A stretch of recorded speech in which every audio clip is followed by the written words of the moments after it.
Ameripotiwa kufariki leo katika maandamano ya kupinga kuongezeka kwa bei ya mafuta nchini. Mtu mmoja amefariki katika kaunti ya Nakuru. Paul Kirobi anaarifu zaidi.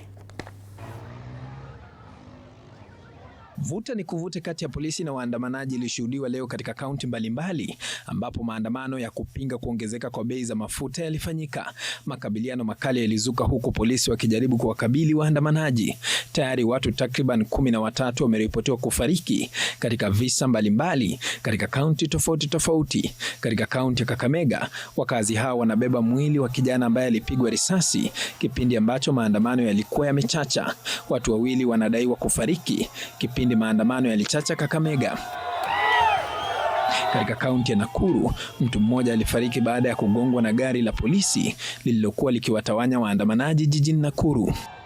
Katika kaunti ya Kiambu, watu wawili walipigwa risasi huku mtu mmoja akiripotiwa kufariki na mwingine kufikishwa katika hospitali ya Kiambu level 5. Afisa mmoja wa polisi alipatwa na jeraha alipoanguka kutoka kwenye gari la polisi. Afisa huyo alipelekwa katika hospitali ya St. Bridget. Katika mtaa wa Ruiru, watu watatu wameripotiwa kufariki walipopata ajali ya pikipiki kipindi ambacho walikuwa wanakwepa vizuizi vya waandamanaji. Hapa jijini Nairobi, polisi wanasema hakuna aliyefariki wakati wa maandamano hayo. Paul Kirobi, TV47.